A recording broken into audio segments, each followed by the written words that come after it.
started. Good afternoon, everyone, and welcome to today's special Fireside Chat in recognition of Women's Health Month. As we celebrate Women's Health Month, it's important to shine a light on the critical health issues that affect women and to promote awareness, education, and support around these health issues. Today, our focus is on gynecologic cancers, which encompass a range of cancers that originate in the female reproductive system. These include cervix, ovaries, uterus, fallopian tubes, vulval, and vagina. Each type of gynecologic cancer has its own set of unique risk factors, symptoms, and treatment options. In today's Fireside Chat, we aim to provide valuable insights into these types of gynecologic cancers. Additionally, we'll explore the importance of clinical trial diversity for gynecologic cancers and how it can lead to more effective and inclusive treatment options. These Fireside Chats are brought to you by the Office of Community Outreach and Engagement at the Masonic Cancer Center. The Office of Community Outreach and Engagement serves as a bridge between the Cancer Center and communities across the state of Minnesota. Our dedicated team is committed to reducing the burden of cancer by actively engaging communities and providing them access to relevant knowledge on the latest in cancer research, prevention strategies, the importance of screening and early detection, treatment options, survivorship, and opportunities for clinical research. My name is Amna Hussein. I am the Community Outreach and Engagement Manager at the Masonic Cancer Center and today's moderator. On behalf of our entire team, I would like to thank everyone for being here today. We are so honored to have a distinguished expert with us today to share her knowledge and expertise. Dr. Jordan Mattson is an attending physician and gynecologic oncologist at the University of Minnesota. She has dedicated her career to providing comprehensive, patient-centered care to women with cancer. Dr. Mattson consistently aims to provide education and compassion to all women dealing with the difficult diagnosis of cancer and helping them make informed decisions about their care that align with their personal goals. What Dr. Mattson enjoys most about her work is creating meaningful and lasting relationships with her patients. Given her extensive expertise and dedication to women's health, we are so fortunate to have Dr. Mattson share her insights on gynecologic cancers with us today. So we will be recording today's session, so you can refer back to the recording on the Masonic Cancer Center's YouTube page, and you can also share out the recording with folks who you think might be interested. For University of Minnesota employees and spouses participating in the University of Minnesota's Employee Wellbeing Program, you can earn your wellbeing points for attending the Fireside Chat by completing the form that will be in the link in the chat shortly. The link to complete the form will also be included in the post-event email that will be sent out tomorrow. So before we begin, I'd like our audience to get familiar with using the Q&A feature, which is located on the bottom center of your Zoom screen. During today's session and Dr. Mattson's presentation, please use the Q&A feature to submit any comments that you have, reactions to the content that's shared, as well as questions. We'll have time carved out at the end for some Q&A with Dr. Mattson. Okay, without further ado, I will now pass things over to Dr. Jordan Mattson. The virtual floor is all yours. Great, thank you so much. Let me just get this shared here.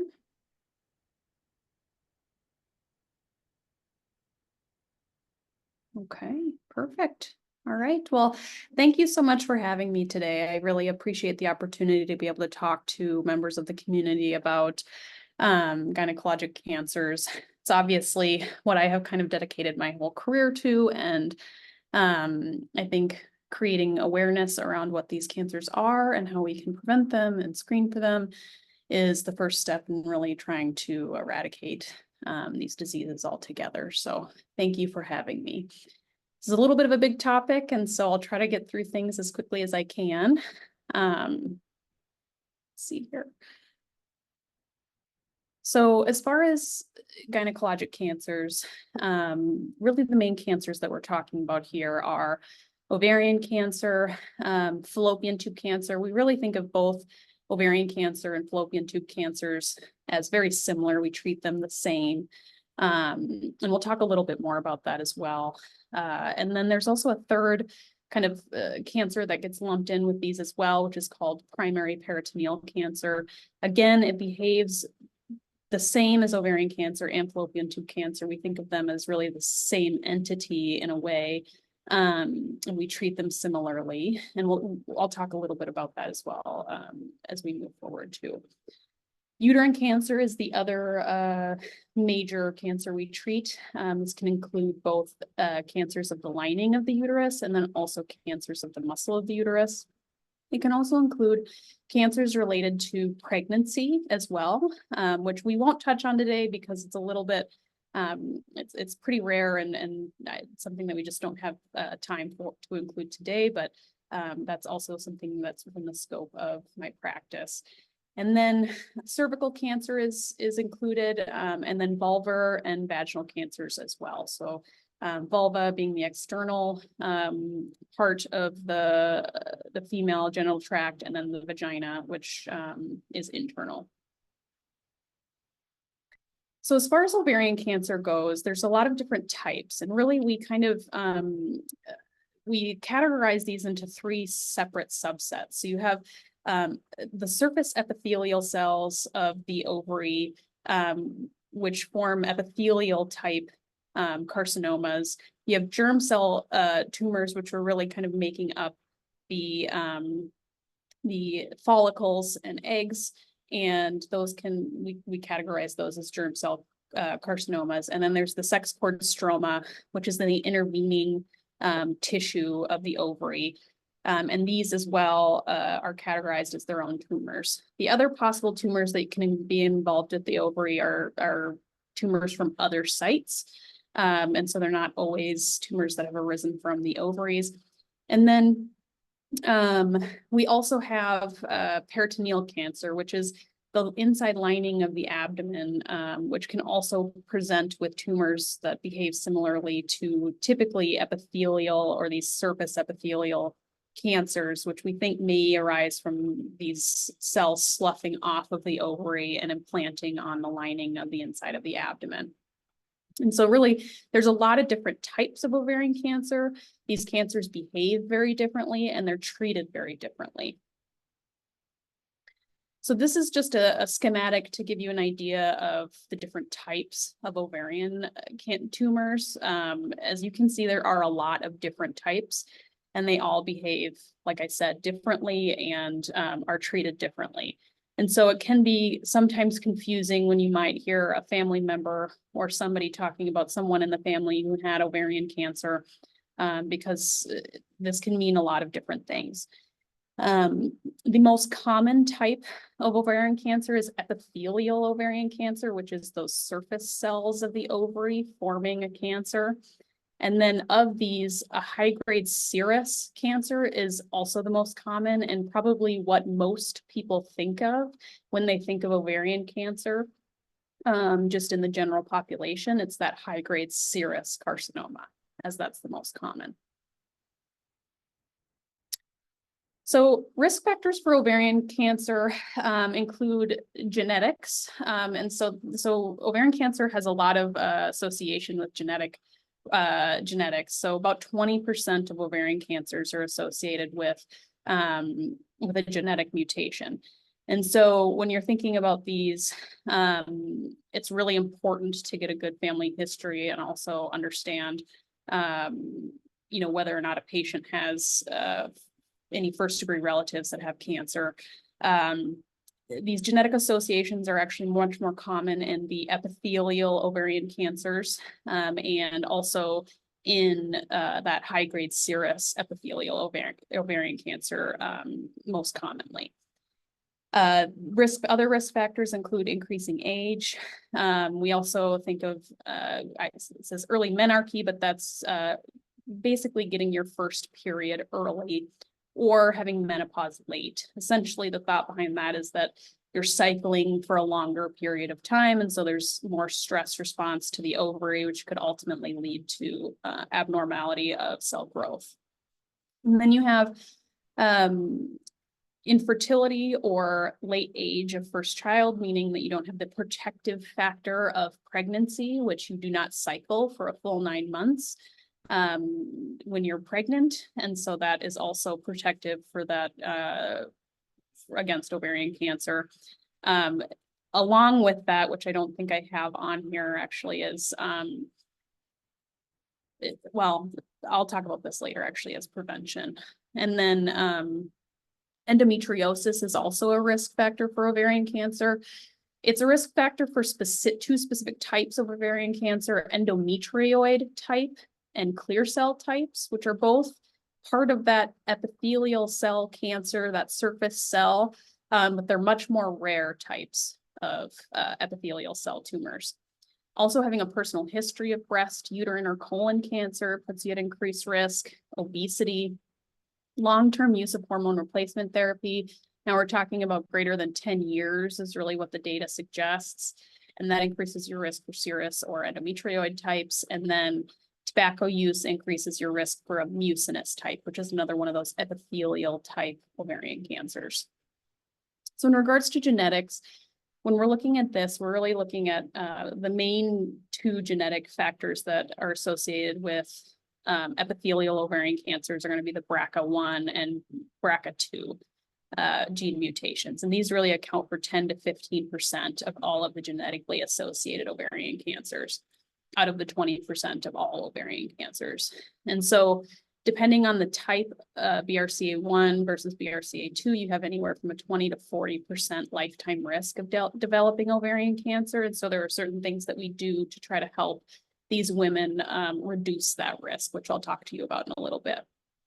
Lynch syndrome is also another syndrome that increases your risk for ovarian cancer. This is most commonly associated with both colon cancer and endometrial cancer. But you do have a slight increased risk for ovarian cancer as well, about 12%. And then having a first-degree relative with ovarian cancer does also increase your risk despite not having a genetic mutation. I think there's still a lot we're learning about genetic mutations and their relation to cancers. And so I think that kind of plays into that as well. You have about a 5% risk of developing ovarian cancer, which is about anywhere from 2 to 5 times the general population, which is about 1 to 2%. Other mutations that act similarly to your BRCA mutations are a BRCA1, PALB2, and RAD51C and D, which we're still learning a lot more about, but we think that they do increase your risk for ovarian cancer as well. And then for completeness, we have an STK11 mutation, which is associated with sex cord stromal tumors as well. So how do these patients present? So unfortunately with ovarian cancer, we do not have good screening methods, which I'll talk to you about, but most women actually present with ovarian cancer in the late stage because they don't notice symptoms early, because most of the time they don't notice that their ovary is slightly enlarged. And so when they really notice these symptoms is when the cancer has spread throughout the abdomen, unfortunately. And so a lot of women will notice abdominal bloating, increase in size of the abdomen. They might feel full early, so decreased appetite, fatigue, abdominal pain. They might notice changes in their urinary habits or bowel habits, some unexplained weight loss or gain potentially if their belly is getting bigger. And so these are kind of the main symptoms. And unfortunately, this typically means that things have already spread, although not always. That's not always the case. So as far as screening, how do we figure out if somebody has this and how can we try to catch it early? Unfortunately, in ovarian cancer, we do not have any methods of early detection for ovarian cancer. Really, the only things that we can do and what we currently use would be your annual pelvic exam. If something feels abnormal to your clinician on your annual pelvic exam, then that might prompt your physician to get an ultrasound. Sometimes we use transvaginal ultrasounds for screening, which I'll talk to you a little about in the next slide. And then occasionally we will also use something called a CA 125 level, which is a blood level that you have that can sometimes be elevated in ovarian cancers, although I will say it's not a perfect measure. In about 50% of early stage ovarian cancers, the CA 125 level can be completely normal. And also the CA-125 level can oftentimes be elevated, particularly in premenopausal women, because they have inflammation from menstrual cycling or other things going on in their abdomen. And so really that level is affected quite significantly by any sort of inflammation going on in the abdomen. And so when we talk about the screening, so really the only time I offer a transvaginal ultrasound or a CA-125 level, maybe annually, would be in a patient who's extremely high risk. So these would be in our BRCA patients, Lynch syndrome patients, or patients who have a strong family history. And even then, when I'm counseling these patients, I tell them that essentially we have nothing that improves overall survival. So we can do these transvaginal ultrasounds, we can do these CA-125 levels, but that has not been proven to catch cancer earlier, and it has not been proven to improve outcomes when somebody has a cancer that's caught. And so in a lot of ways, you know, I'm happy to do it. And some patients would rather have more information than less information. I think also for some patients, these testing modalities are very anxiety inducing. And so they have a very, you know, so it's kind of individualized as far as what a patient wants to do, but certainly in those high risk populations, considering a transvaginal ultrasound and a CA-125 level are options. And then typically in those high risk patients, you may start around the age of 30 to 35 until they might get a risk reducing removal of their fallopian tubes or ovaries, which we'll talk about next. So patients at high risk, you know, the recommendation is essentially to undergo a risk reducing surgery where we remove both fallopian tubes and ovaries. For your BRCA1 mutation, patients with the BRCA1 mutation, we recommend doing that at age 35 to 40 and after completion of childbearing, if that's desired. And the reason for that is because these tumors these ovarian cancers tend to occur at a little bit younger ages on average for BRCA1 mutations. For BRCA2 mutations, we recommend removal at age 40 to 45, as these ovarian cancers tend to occur a little bit later. Really, the goal is to try to keep ovarian function, so hormonal function, as long as possible for these patients, because removal of the ovaries is going to put them at increased risk for cardiovascular disease, osteoporosis, and others. So it's really a delicate balance. And because of that risk of removing the ovaries too soon, we've been doing a lot of work on looking at whether or not we can remove fallopian tubes sooner than we remove the ovaries. So we remove the fallopian tubes when they're young and done with childbearing. And then when they get older, around the age of menopause, 50 to 52, then we remove their ovaries. And the reasoning behind this is that we really do think that most ovarian cancers arise from the end of the fallopian tube, so that those cells from the end of the fallopian tube are really shedding off and implanting themselves on the surface of the ovary, and that's really what's causing these cancers. And so the idea behind it is that we can remove those fallopian tubes, mitigate the risk of cancer, and then ultimately keep the patient with their hormones as long as possible that will optimize their health. And so currently at the University of Minnesota, we have a trial open that's called SOL-ROC, and that's specifically for BRCA1 patients who are ages 30 to 50. And that's essentially where we go in, we remove their entire fallopian tube, and then later we remove their ovaries. And that's a trial where you get to choose, it's not randomized. And so you basically can enroll in that trial and then choose which one you want to do. Do you want to just have both tubes and ovaries removed, or do you want to have delayed removal of your ovaries? And so so I think that's a really exciting study, and there's a lot of other studies around the country that are being done looking at that question. And then as far as other preventative measures for ovarian cancer, it's been found that long-term oral contraceptive use is also beneficial for ovarian cancer prevention. As far as diagnosis, like I was talking to you about before, most are diagnosed at advanced stage.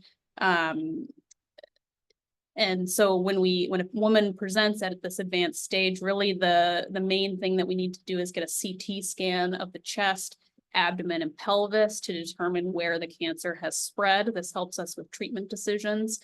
Other potential studies would be a pelvic MRI if there's any concern for ability to remove the cancer, mostly for surgical planning. Sometimes we'll do a PET scan if there's some concern about, exactly where the cancer is. Although I will say, I think that's a common question among patients is, why aren't we getting a PET scan? In general, with ovarian cancer, PET scans are less helpful. Although I think for it can be individualized. So for certain patients, it can be helpful.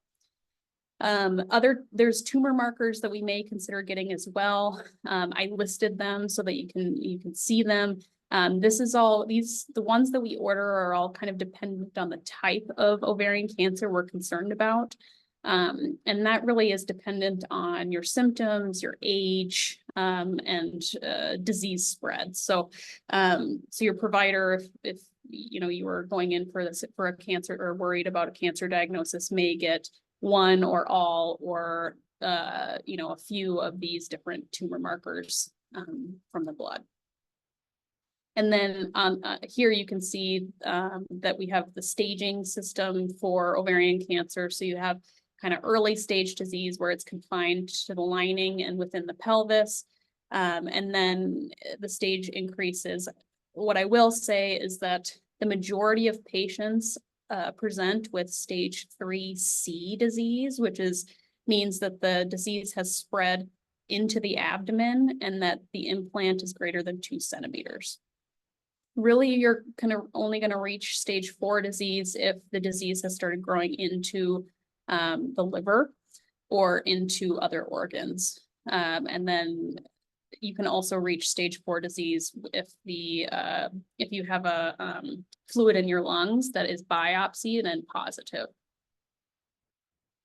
So how is ovarian cancer treated? So essentially it's treated with a combination of surgery and chemotherapy. And so the big question up front that your provider is thinking to themselves is, can I do surgery first, or do I need to give a little bit of chemotherapy first?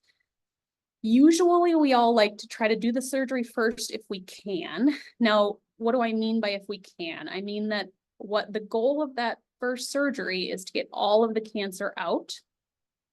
And if you can't get all of the cancer out without causing, significant basically complications or side effects from the surgery for the patient, then really you should be giving chemotherapy first. So if we do surgery first, the goal is to get so that the patient has no residual cancer that we can see with our eyes. And then we give 6 cycles of chemotherapy, which is carboplatin and paclitaxel. If we can't do surgery first, we usually do 3 to 6 cycles of chemotherapy first, which is called neoadjuvant chemotherapy. We then do that surgery again with the goal of getting all of the cancer out. And then we do 3 more cycles afterwards. And then really kind of the big changes in ovarian cancer that have occurred really occur in the maintenance setting. And so that's with the use of PARP inhibitors, which is a pill that you take typically for 2 to 3 years in the maintenance setting. So once we've gotten your cancer completely under control, you're in remission, we start those PARP inhibitors to try to prevent it from coming back. And really those have been shown the most benefit in patients with a BRCA mutation. And then also in certain tumors that have homologous recombination deficiency, which is something we test on your tumor. And so we may use that as well. Bevacizumab, which is also called Avastin, is something that we also may consider using with your initial 6 cycles of chemotherapy and in the maintenance setting. And that is basically inhibits blood vessels. And it can be used as a nice adjuvant to the chemotherapy to help improve survival. The data on Avastin or bevacizumab is a little bit mixed. We've had some positive studies, some kind of even studies or equal studies. And so there are some providers who prefer to use it, some who don't. Oftentimes, if the cancer's not responding as well to the chemotherapy in that first few cycles, then oftentimes the provider will add the bevacizumab. Some providers like to add it right away. And so that's more just a preference. And so just so you can kind of see the progression of ovarian cancer treatment is really, we're still using the same backbones. We're using a platinum-based chemotherapy, which we've been using since the 80s. And that is still what we're using today. And like I said, really the big changes have occurred in the maintenance setting, where we're using Avastin with Avastin maintenance, or that bevacizumab, and then also olaparib and niraparib, which are those PARP inhibitors, which we're also using in the maintenance setting. So as far as ovarian cancer, I think this is a nice picture, kind of a big picture view of what improvements we've made over time. This is looking at all comers. This is all stages. So the 5-year relative survival for all stages, all patients with ovarian cancer is 50.9%. That's obviously very different depending on stage and histology and all of those things. But I think it's interesting to note just what progress we've made. So, you know, the incidence of ovarian cancer is decreasing over time. We are decreasing the mortality or death rate from ovarian cancer, but it's not a rapid decline. And so we still have a lot of work to do in regards to this. And so I think it's just important to get a kind of a global view of where we've come. And then for ovarian cancer, I like to just kind of give you an idea of how this disease progresses. So, you know, for most patients, and this I'm really talking about high-grade serous ovarian cancers when I'm talking about this, which again, like I said, is the most common type. It's the type that you're thinking about when you are thinking about ovarian cancer. You know, most patients, we can get into remission. These tumors are very, very responsive to chemotherapy. And so we can get most women into a remission. About 80% of the time, we can get you into a remission. And then, you know, the unfortunate thing about ovarian cancer is that it comes back. So 80% of the time, it will come back after you've had that primary treatment. Most of the time that's happening within 1.5 to 2 years. And then essentially we treat ovarian cancer somewhat like you would treat a chronic illness. So you think of it, you know, we're never getting rid of it at that point, but what we are doing is we continue to give you treatment and try to give you treatment that you can tolerate while maintaining a good quality of life. And so, you know, I think that a lot of people think of ovarian cancer in some ways as you know, maybe in some ways as a doom and gloom diagnosis, but really these women, we're living longer and longer, and, you know, we get you into remission and we can get you some really good quality of life over many years. And so I think that that is something that's important to know. For uterine cancer, so just switching gears here. So you've got 2 different types of uterine cancers, or main types anyway, that we'll talk about today. So you have cancers of the lining of the uterus. The lining of the uterus is the endometrium, and that's what grows nice and fluffy every month to support a pregnancy, and then it sloughs off at the end of the month if you don't get pregnant, and that's what your bleeding is every month. And so cancers of the lining of the uterus are the most common type of cancers. These can include endometrioid type, which is, again, that's the most common type. There's also serous clear cell, kind of undifferentiated, and then carcinosarcoma. And really, we kind of categorize these as kind of slow growing tumors versus fast growing tumors. So slow growing, less aggressive, fast growing, more aggressive. Endometrioid type tumors are typically slower growing when they're grade 1 and even grade 2. Once they get to grade 3, they tend to be a little bit faster growing and more aggressive. Serous clear cell, undifferentiated, and carcinosarcomas tend to be more aggressive as well. Fortunately, most uterine cancers are diagnosed early, and they're also diagnosed at the endometrioid type, grade 1. And so a lot of times these are oftentimes cured with surgery, which we'll talk about. Sarcomas are the other component. These often grow from the muscle of the uterus. They're different than fibroids. So about 70% of women have fibroids of the uterus, which is a mass that grows from the muscle of the uterus. Having fibroids does not mean that you're at increased risk of getting a sarcoma. They're not related in that way. It's not a progressive process. And so these sarcomas occur spontaneously, irregardless of the fact that you have a fibroid. When a woman has a large fibroid that's quite growing, sometimes we worry about it being a sarcoma. But that risk is also incredibly low.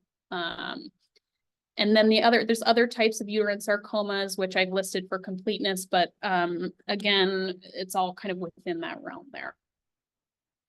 Risk factors for uterine cancer include obesity, and I'll talk a little bit about the mechanism of that, PCOS, infertility, infrequent periods, or no pregnancies are also increased risks. And the reason for that is that a lot of the endometrioid type of endometrial cancer, which I talked to you about was the most common type, is increased by unopposed estrogen stimulation. So estrogen is stimulating that lining to thicken, and nothing is stopping it from thickening. And then eventually it turns into a cancer. And so when you cycle through your period, you have estrogen first and then progesterone after you ovulate. The progesterone is what stops the estrogen from growing. And when you're not ovulating every month, you don't have progesterone. And so you continuously get estrogen exposure without that progesterone stopping it. And so that's why women who have PCOS or infrequent periods are at risk for uterine cancers.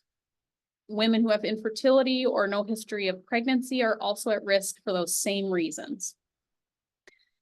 As far as genetics of uterine cancer, Lynch syndrome puts you at a 40 to 50% increased risk. There's Cowden syndrome as well, which is a mutation in PTEN. That's a 25% risk. And then BRCA1, there really isn't good data to suggest that BRCA1 increases your risk of uterine cancer, but we think potentially there could be an association with uterine serous cancers. And so that's something I always talk to about with my patients who have a BRCA1 mutation. When I'm considering doing a risk reducing surgery for their tubes and ovaries, I will talk to them about the possibility of removing their uterus at that time as well. Having a family history of uterine, colon, or ovarian cancer, radiation to the pelvis, a history of radiation to the pelvis puts you at increased risk for certain sarcomas. History of diabetes, and then also tamoxifen use. Although I will say tamoxifen use is something that's very common, obviously among breast cancer survivors. And really the risk with tamoxifen use is about 1 in 500. And so it's quite low. So this is just a little schema of why that excess estrogen is what causes that lining to grow. And I know, I talked to you a little bit about why not ovulating every month causes that extra estrogen, but also why obesity contributes to uterine cancer as well. And what that is that the adipose tissue or those cells convert hormones into estrogen. And so when you have excess adipose tissue, that is going to form excess estrogen, which is another way that you're getting growth of that lining of the uterus. As far as uterine cancer screening, getting your routine pelvic exams is important. Talking to somebody about your menstrual cycles, making sure that there's not something abnormal going on with your menstrual cycles. And then I just have to say this, all postmenopausal bleeding is abnormal. No amount, even just spotting with wiping and having a spot on the toilet paper is abnormal. And you should see a gynecologist for this.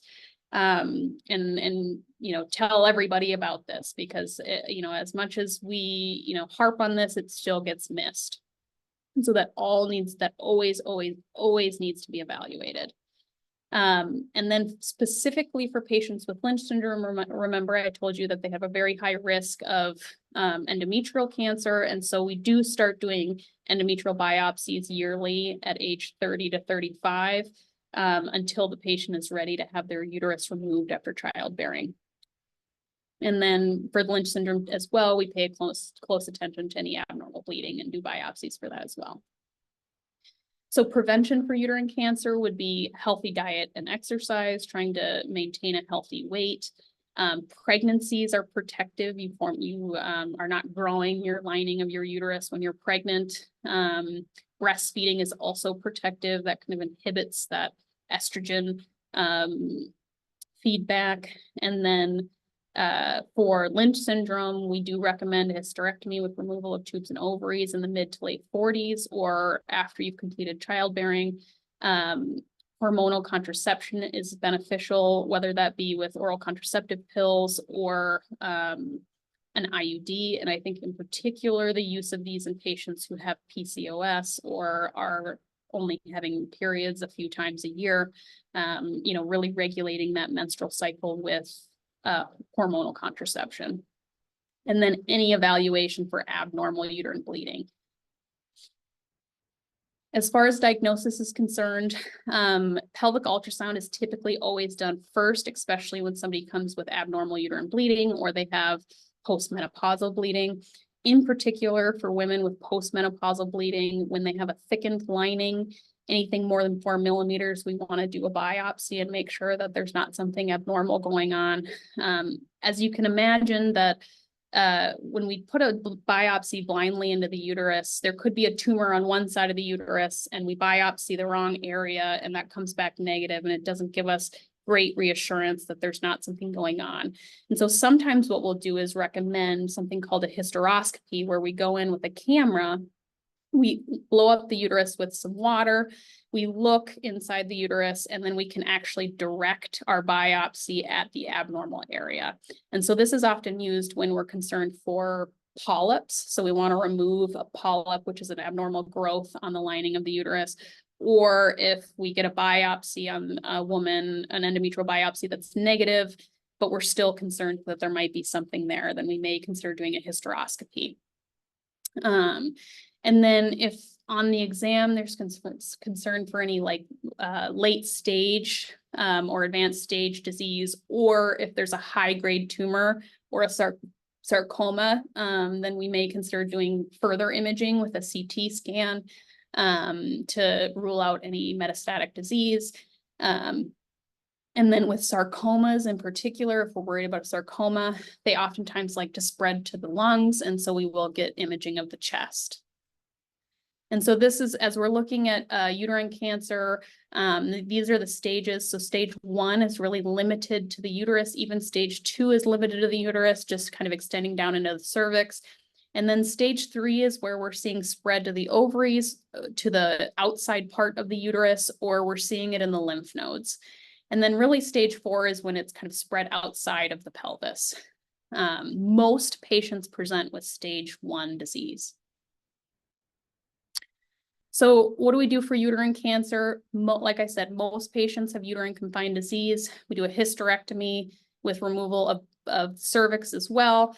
We remove both tubes and ovaries. Ovaries can be preserved in young women. And so that's something that will be talked about if the woman is premenopausal.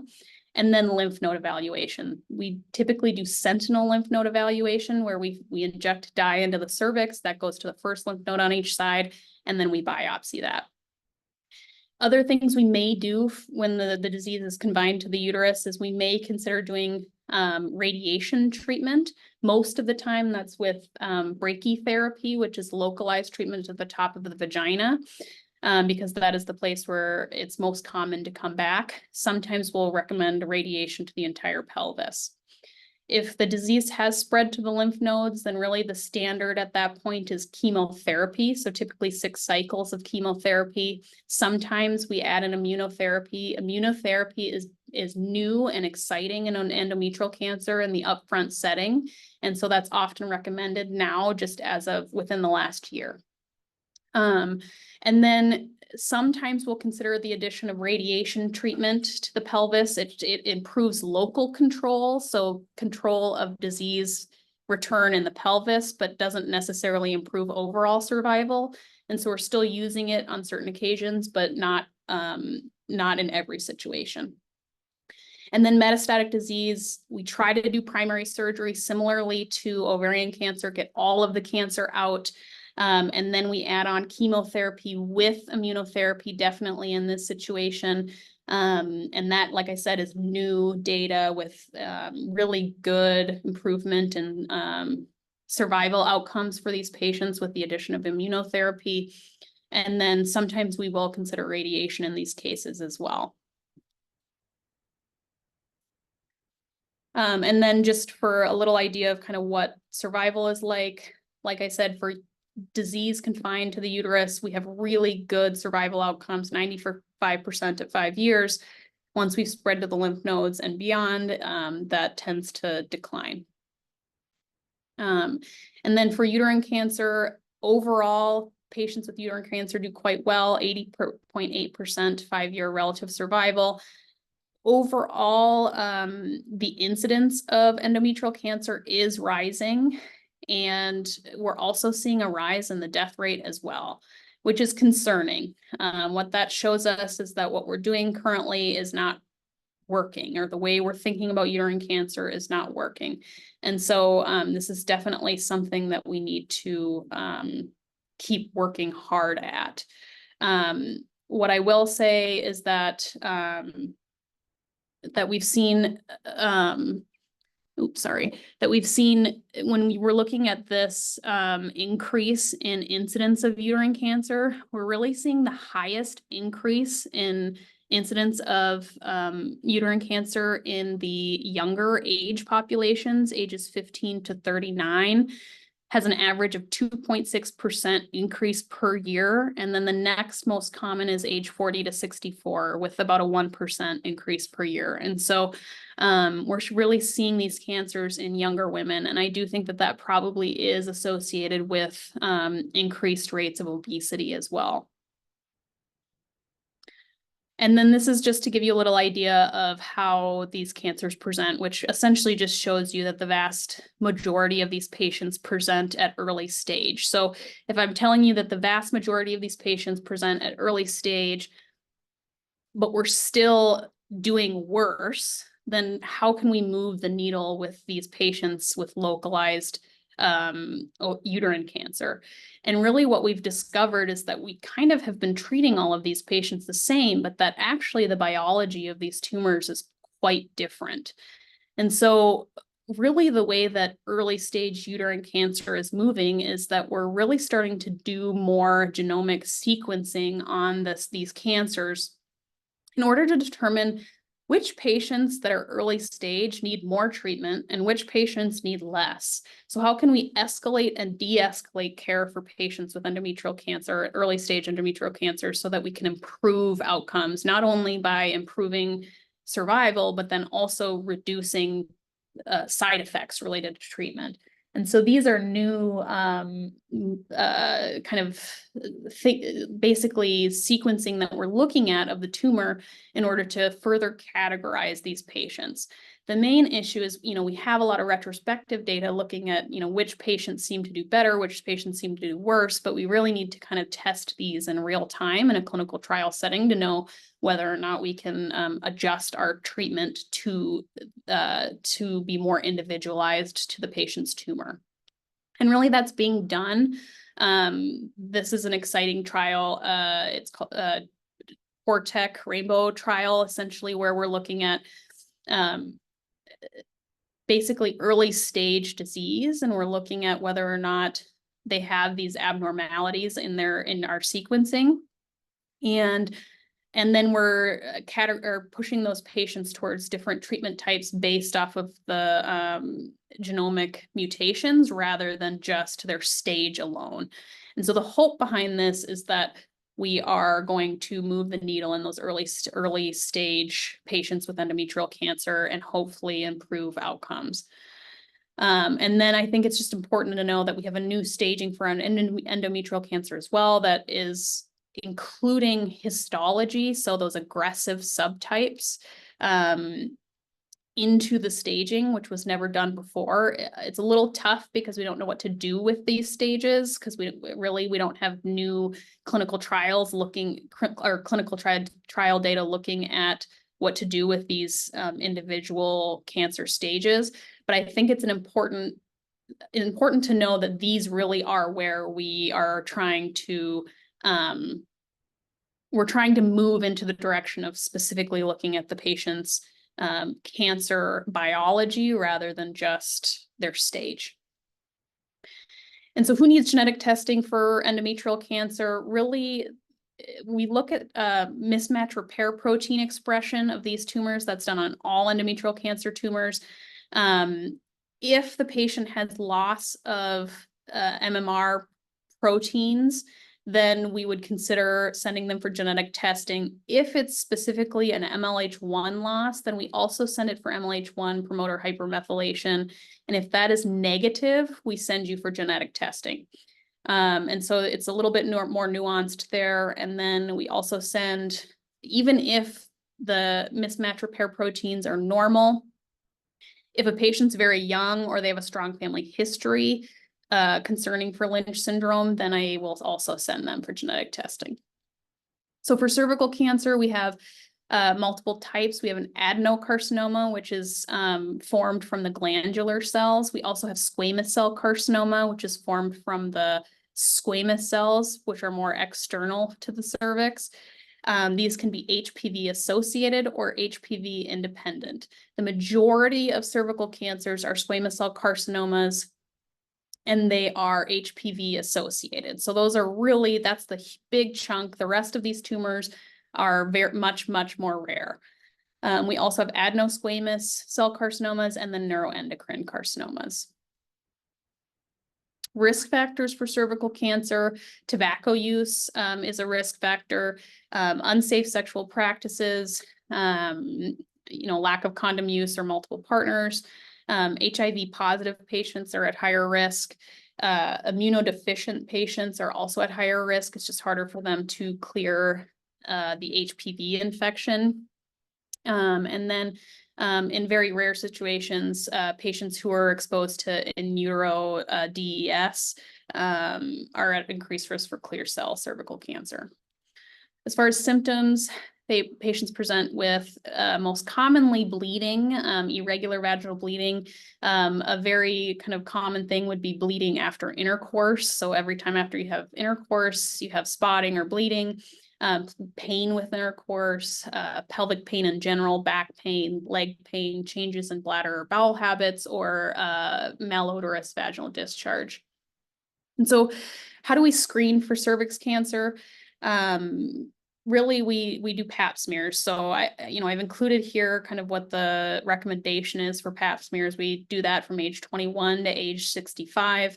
Those recommendations are constantly changing, but your provider should know exactly what those are and should be following those for you.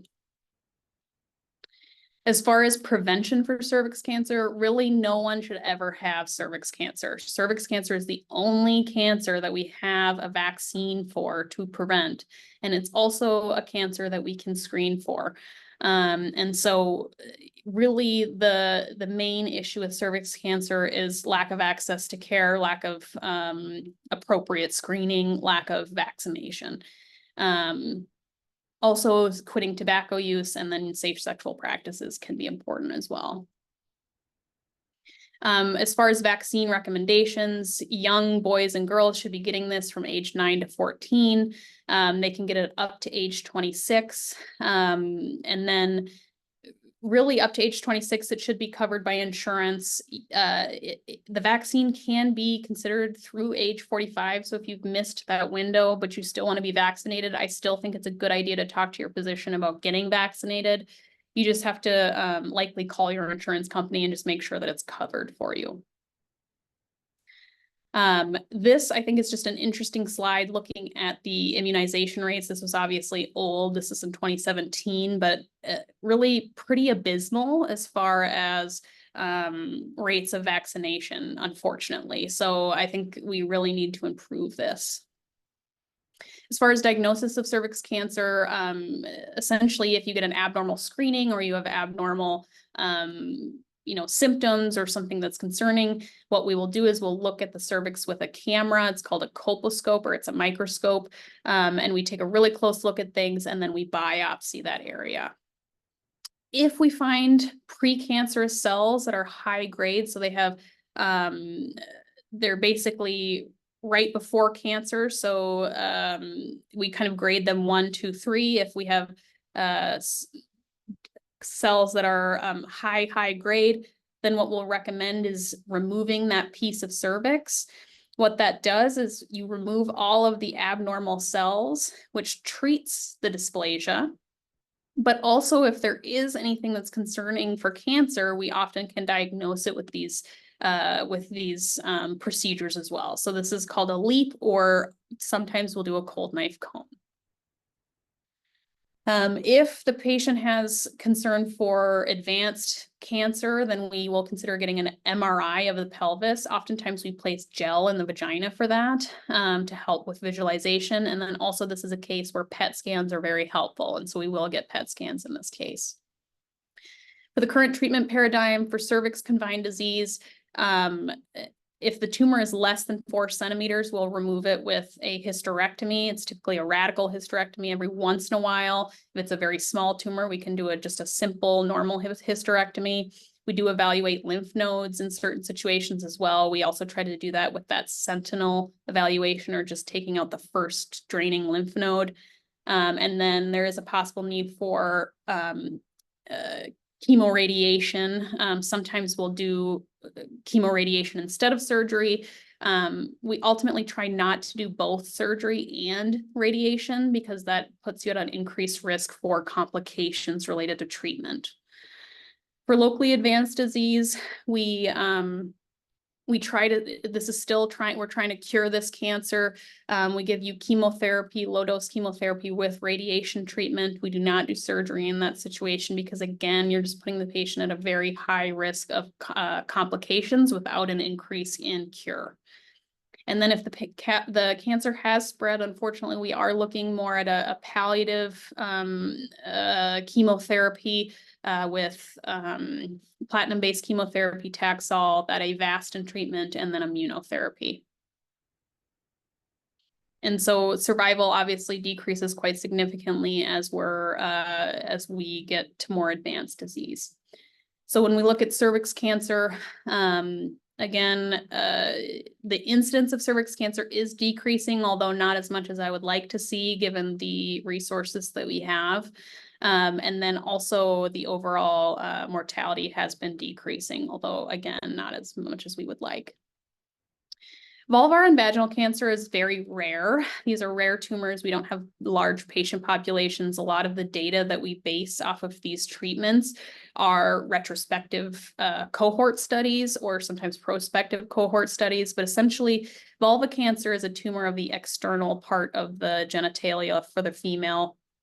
And then vaginal cancer is excessively rare.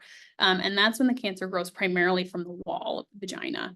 Both vulvar and vaginal cancers are related to HPV, similarly to cervix cancer. And so they have a lot of the same risk factors: tobacco use, unsafe sexual practices, HIV, immunodeficiency, older age in general. And that goes along with a lot of older women after undergoing menopause develop vulvar skin disorders. Most commonly associated with cancer would be lichen sclerosis. And that's basically a dermatitis of the vulva that can ultimately turn into cancer and needs to be treated. Symptoms would be persistent itching, pain, lesions or ulcerations of the vulva, burning with urination, changes in bladder or bowel habits, bleeding or discharge from the vulva or vagina. I think an important thing is a lot of times I see this get missed in the primary care setting, in that women will be treated over and over and over again for a yeast infection. And then ultimately we end up finding that they actually have a vulvar cancer. And so I think that's important. If something's not being fixed with medication for a yeast infection, you need to do further evaluation. And then prevention, again, that HPV vaccination, better access to care, regular pelvic exams. A lot of times women who have undergone menopause or have had a hysterectomy are told that they no longer need pelvic exams. I think I'm biased as a GYN oncologist, but I think somebody should be looking down there, taking a look at the skin, taking a look at the vagina if the uterus has been removed, and just making sure that there's nothing abnormal. Tobacco cessation, safe sexual practices, having adequate care, so excision or topical treatments of the precancerous lesions, and then treatment of vulvar skin disorders, so treatment of lichen sclerosus before it turns into cancer. Current treatment paradigm for vulva confined disease is to remove the tumor, and then we do lymph node evaluation if necessary. And then if you can't remove it surgically, it's doing chemoradiation similarly to cervix. And then with metastatic disease, we're also looking at chemotherapy with platinum, Taxol, Avastin, and immunotherapy. And again, decreased survival as we get, more advanced disease. And again, we're seeing increased rates of relatively stable, maybe slightly increased rates of vulvar cancer, and we really haven't made much change in regards to mortality in vulvar cancer. I'm going to quickly try to get through this. So as far as disparities in gynecologic cancer, I think it can really be broken down to access to care being a major one. So are patients able to get to a provider who's going to provide them adequate screening to obtain early detection of these types of cancers and also precancers that can be treated before they turn into cancer? And that access to care is really a huge barrier for a lot of people. Also, those patients getting appropriate genetic risk assessments and counseling. So should they be getting genetic testing? And if you have that genetic testing done, you are able to do screening and risk reducing procedures if necessary. And then also just barriers, cultural barriers and language barriers. So, are we communicating appropriately and in a way that is going to reach different people of different backgrounds? And I definitely think that we are not doing that well. Quality of care. So I think quality of care is a big one when you're looking at patients who live in a rural setting or live far away from a major site that cares for gynecologic cancer. And so that's important there. There's disparities in incidence, so how often these happen in certain populations, and then also the mortality rates within those populations. And then clinical trial participation is widely variable among different races. So when we're looking at access to care, I'm just going to provide you a few examples as they relate to gynecologic cancer. We see, for access to care, worse survival outcomes in ovarian cancer associated with low volume hospital centers and providers. And really, we're seeing about 25% of women getting care at low volume centers. So oftentimes this is in rural areas where women have to travel very far. And what we really find is that the more you treat gynecologic cancer, the better we are at treating it. And so getting women to see patients and seeing providers that treat this frequently is important. And I do think that that's changing in a lot of ways, in that, instead of having a centralized healthcare system where patients travel to us, we really are doing a lot more traveling out to patients. So doing more satellite sites to be able to reach these patients and give them that adequate care and equal care. And then again, increasing distance from a gynecologic oncologist is associated with increased cervical and endometrial cancer mortality. There's also poorer adherence to the NCCN treatment guidelines, which is our national cancer-centered network treatment guidelines. And that's associated with low socioeconomic status. And then also having medium household income of less than 35,000 was associated with non-adherence to evidence-based guidelines and worse survival. So we're really seeing this kind of issue with access to care. And then quality of care, there's also been studies looking at payer status if a patient has private versus Medicaid insurance. That seems to have significantly impacted their chance of undergoing an optimal surgical management in ovarian cancer. This was also shown in another study that Black women and uninsured women and women with Medicaid were less likely to undergo minimally invasive surgeries for uterine or cervical cancer, which a minimally invasive surgery is obviously much more preferred and better for the patient. And then a lack of private insurance was a barrier to guideline-based treatment for Black and Hispanic women with ovarian cancer. And so we're really seeing that there as well. As far as disparities in ovarian cancer, Black women tend to present with more advanced stage ovarian cancer compared to white women. Black women also have a higher incidence of medical comorbidities that may influence treatment decisions, meaning they may not get standard of care if they're worried about medical comorbidities. They are less likely to receive treatment consistent with evidence-based guidelines and have worse survival outcomes even after accounting for both stage and comorbidities. So even when we're accounting for the fact that Black women present with advanced stage and more medical comorbidities, we're still seeing that they have treatment that's not as consistent with evidence-based guidelines. And then when we account for access issues, socioeconomic status, stage, and treatment, differences in survival outcomes among races is reduced or eliminated, meaning that for ovarian cancer, if we can reduce these major issues to access, that, Black and white women and women of other races can do similarly if they're treated similarly or they have equity in their care.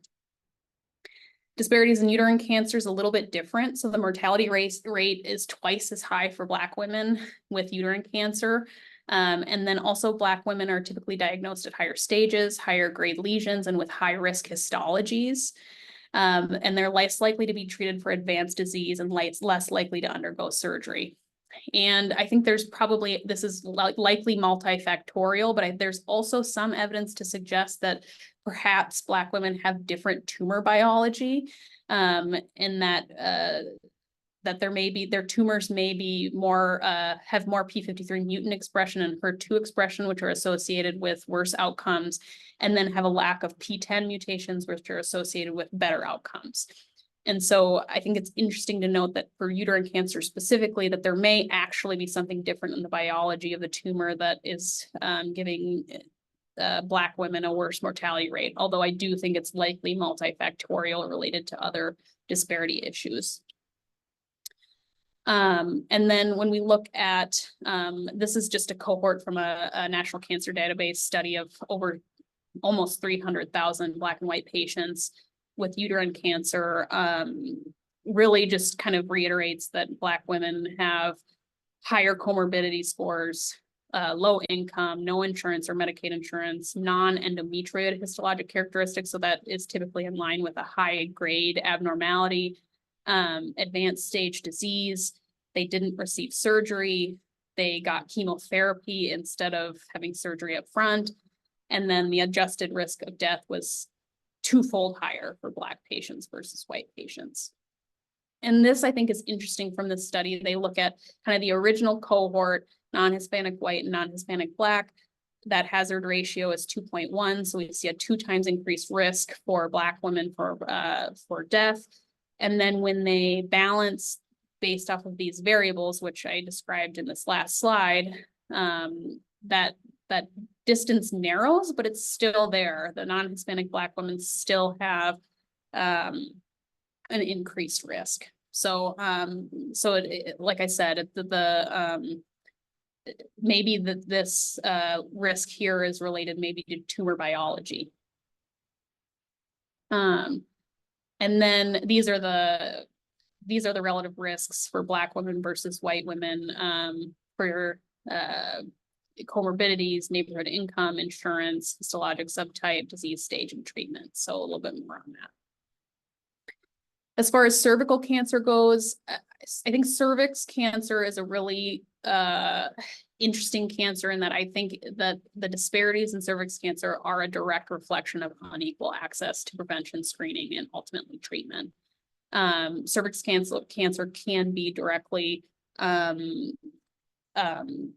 prevented, especially in the United States. And really, the patients who are getting cervix cancer are not getting appropriate care or able to seek appropriate care. And so you see these disparities pretty drastically here in that that these patients, in Hispanic patients, have a higher incidence of cervix cancer, along with non-Hispanic Black, non-Hispanic white patients are kind of lower than that.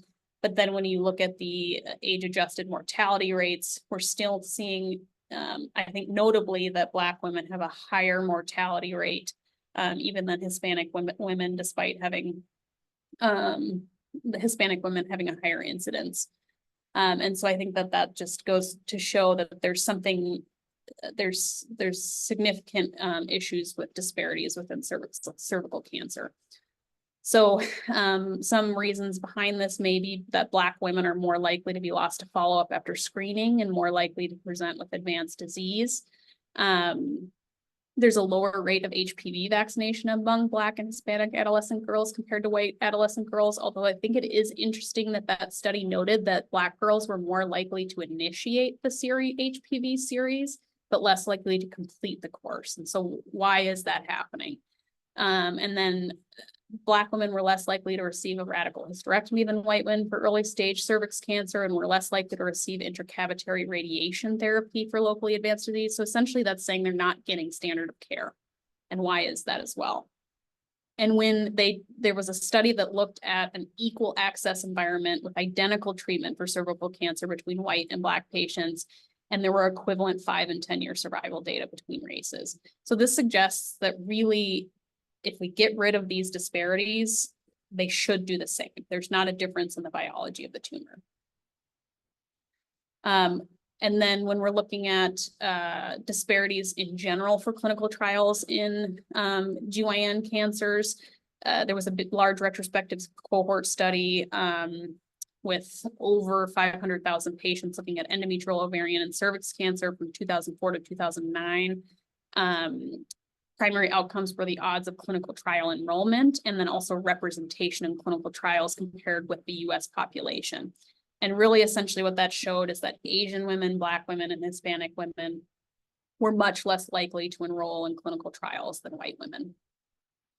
I think it's interesting when you look at it's a participation to prevalence ratio. So this is essentially showing for patients that as patients are for what you would expect for the general population, are we getting an accurate representation of the general population? And I think it is interesting to note that for endometrial cancer, we have actually a bit of an overrepresentation of Black women compared to what you would expect on the distribution of the population, less for Asian and Hispanic, and then white is about right. And then that really kind of stands for cervix cancer as well, not for ovarian cancer. Asian, Black, and Hispanics were underrepresented. And then I think it's notable that Asian and Hispanic women are underrepresented for all three: endometrial, ovarian, and cervix cancer. And then when we're looking, there was another trial looking at GOG, so that's Gynecologic Oncology group trials. So specifically GYN oncology group trials, what enrollment was for these patients: significantly more white women than Black and other. And then enrollment of Black patients was 15 times lower than expected for ovarian cancer, 10 times lower than expected for endometrial cancer, 4.5 times lower than expected for cervix, and 5.2 times lower than expected for sarcoma. So we're underrepresenting these populations. And then I think this is interesting because this is looking at all cancer clinical trials. So it's over 20,000 US clinical trials for cancer, and that's any cancer from 2000 to 2020. Fewer than 44% of these trials reported any race or ethnicity data, so it's difficult to get any sense of what's going on there. There was an increase in reporting after the mandated creation of the clinicaltrials.gov results database in 2007. And so The reporting increased significantly in the year of from 2008 to 2018, but was pretty low before that. Industry-funded trials were associated with less race ethnicity reporting and lower rates of minority race and ethnicity enrollment compared to U.S. government-funded trials. And again, Hispanic and Asian groups were the most underrepresented in trials. Some advancements that have been undergoing to try to mitigate some of these disparities within clinical trial research is the NIH Revitalization Act in 1993, ensured that women and members of minority groups are included as subjects in each project of such research. So this helped, it was a really big kick to include women and minority groups in clinical trials. The FDA has also released multiple guidance recommendations, first in 2016 on race and ethnicity, basically guidance on how to collect race and ethnicity data. The FDA diversity plan in 2022 recommend developing a race and ethnicity diversity plan to enroll representative numbers of underrepresented groups in U.S. clinical trials. So essentially trying to get the right number of underrepresented patients in these U.S. trials so that they reflect the general population. And then the FDA just released decentralization of clinical trial guidance. And essentially what this does is it tries to allow more access to clinical trials, I think in particular to patients who cannot travel to large cities, they live in rural areas. So I think in conclusion, major disparities still exist in gynecologic cancers and in all cancer care. Ovarian and cervix cancer disparities in outcomes seem to be able to be mitigated by equal access to care and quality of care. Uterine cancer may be a little trickier in that it's likely multifactorial and may also have a biologic component. But ultimately, clinical trials must represent all patients to generalize the results to all patients, or be able to generalize the results of those clinical trials to all patients.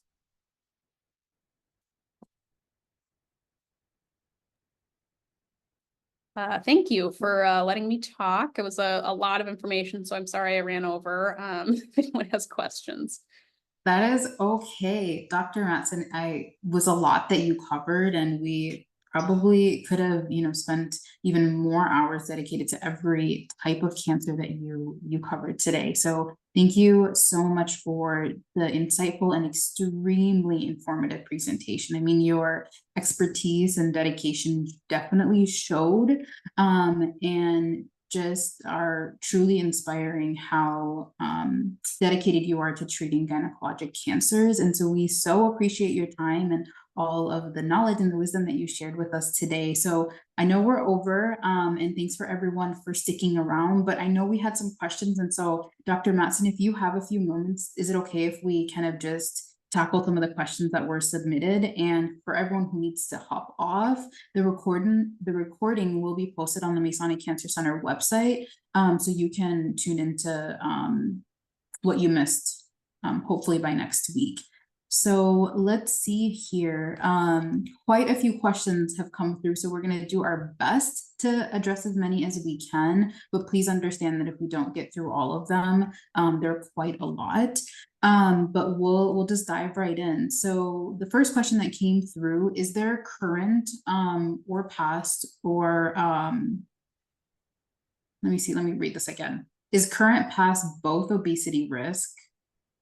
So I'm not sure what the attendee was trying to ask with that question, but go ahead, Dr. Mattson.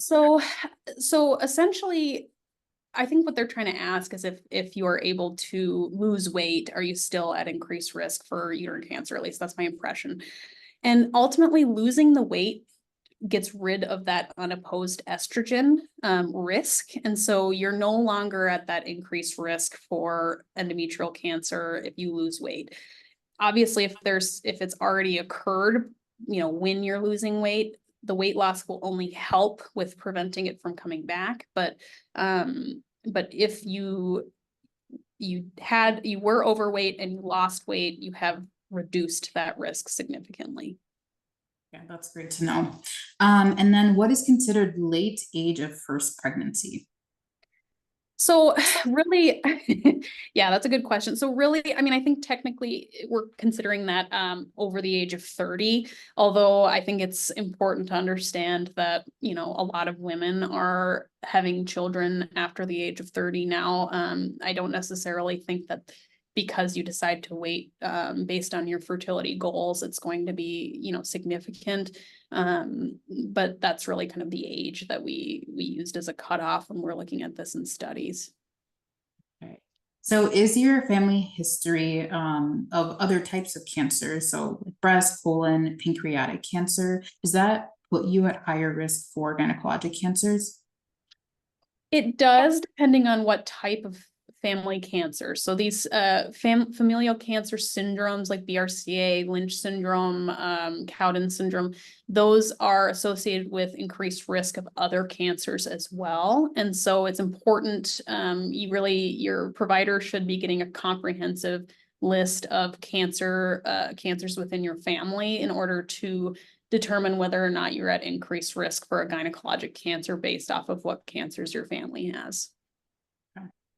And is it possible to get cervical cancer before the age of 21? It is possible. It's much less likely. And so typically young women, are able to clear the HPV HPV infection very well.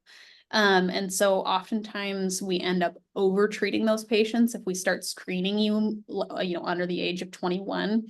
There are certain high risk populations which we do start treating or start screening younger, in particular patients with HIV. Sometimes with immunodeficiency, we'll start doing screening pap smears sooner, and we may treat them a little bit more aggressively. But in the general population, certainly it is possible, but it's very unlikely. To know. So if someone was previously vaccinated with Gardasil 4, would you recommend getting an updated vaccination course now that Gardasil 9 is approved? That's a great question. In general, I don't think we have the data to suggest that that's necessary to get the 9-valent, non-valent vaccination after having had the quadrivalent. Anytime we're looking at these large studies, a lot of times it's looking at, efficacy or increased efficacy as it relates to cost effectiveness.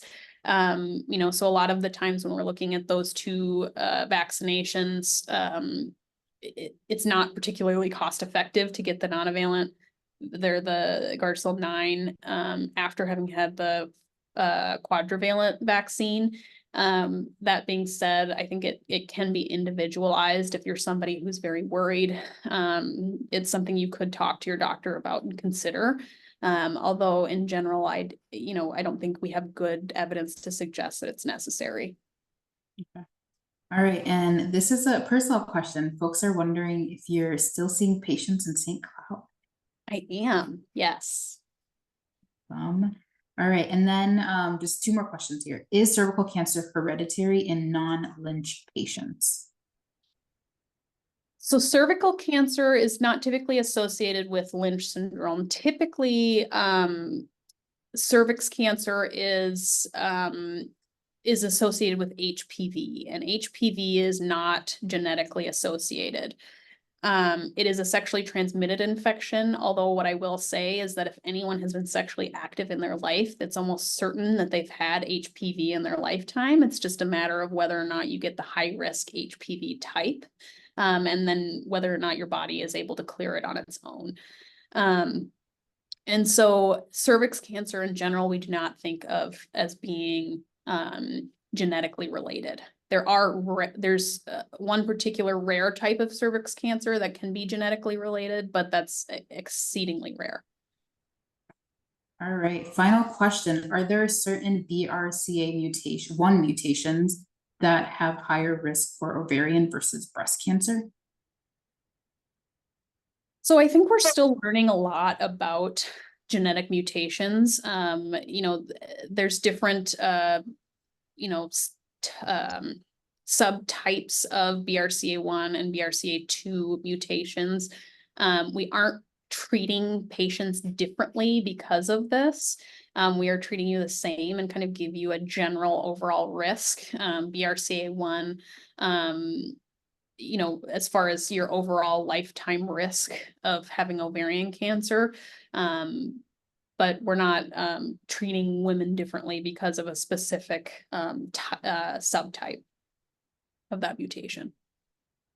Okay, well, I think that is all the questions that we have time for today. Dr. Mattson, thank you so much for joining us today, for staying over to answer questions and for helping us raise awareness about gynecologic cancers during Women's Health Month. So thank you so much for your time and wisdom and expertise. It was very much appreciated and valued. So after for having me. And so for the folks who are still here, after you close out of the Zoom window, there will be a brief survey for you to fill out. So please complete the survey, because it will provide us with some really helpful information so that we can continuously improve our fireside chats. And after submitting the survey, don't close the window just yet, because there's a link to complete or to enter a drawing for a chance to win a prize pack filled with goodies from the Masonic Cancer Center as a small token of appreciation for completing the survey.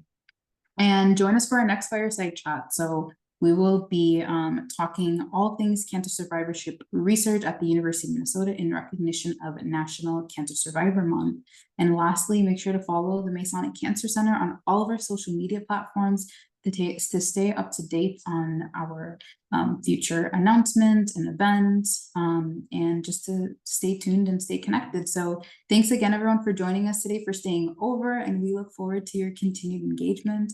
Have a wonderful rest of your day and week. Take care. Thank you. Bye-bye.